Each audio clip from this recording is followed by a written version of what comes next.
दोस्तों, पहलगाम के अटैक के बाद आपको भी बड़ा गुस्सा आ रहा होगा कि क्यों पाकिस्तान को बर्बाद नहीं कर रही है इंडियन गवर्नमेंट। आखिर क्यों वार नहीं करा जा रहा है, बड़ा मन में गुस्सा आपके अंदर आ रहा होगा। चलिए समझ लेते हैं कि वार हम लोग कर क्यों नहीं रहे। कोई भी वार गली मोहल्ले की लड़ाई नहीं होती कि आपने जाकर लड़ाई कर लिया, बाद में बीच में समझौता कर लिया।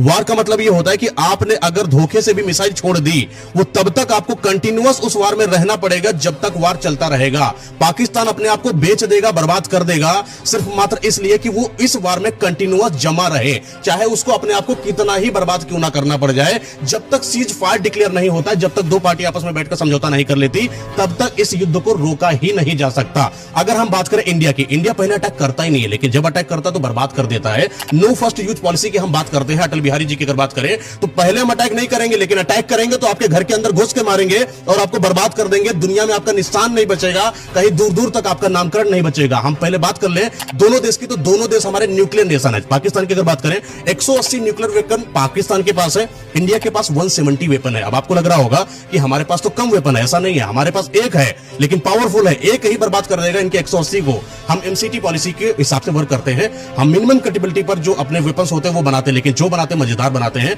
चलिए बात कर लेते हैं कि पाकिस्तान और इंडिया में कौन ज्यादा पावरफुल है। पाकिस्तान की बात करें तो हमसे कम उनके पास आर्मी है, हमसे 7 गुना कम उनके पास जो है बजट है। हम उनसे बहुत ज्यादा पावरफुल हैं। अगर हम बात करें अपने यहां की तो आईएनएस विक्रांत, आईएनएस विक्रमादित्य हमारे पास है, जो कि एयरक्राफ्ट कैरियर है, पाकिस्तान के पास है ही नहीं। अगर हम बात करें सबमरीन की तो सी सबमरीन की बात करें, न्यूक्लियर सबमरीन हमारे पास है जिसका नाम है अरिहंत, पाकिस्तान के पास नहीं है।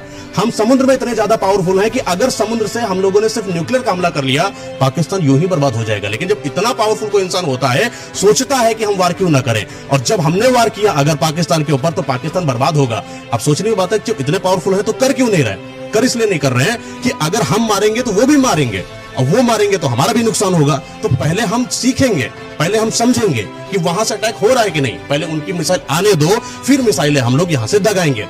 पहले हम शांति पर बिलीव करते हैं। इंडिया हमेशा आगे बढ़ता है, शांति से काम हो जाए, समझौते से काम हो जाए। हमने उनको कई सारे तरीके की धमकी देने की कोशिश करी, जैसे सिंधु नदी का पानी रोक देना, या और भी कई तरीके से हमने उनको डिप्लोमेटिक कंट्रोल करने की कोशिश करी है। लेकिन इसके बावजूद भी अगर पाकिस्तान नहीं मान रहा है और अगर उसने पहला हमला कर दिया, वो दिन दूर नहीं है जब पाकिस्तान इस नक्शे में गायब हो जाएगा। दोस्तों, सब्र रखो, सब कुछ होगा, बस चीजों को संयम के साथ रखो। गवर्नमेंट हर चीज कर रही है और सब कुछ मजेदार होगा, देखने लायक होगा आगे आने वाले समय में।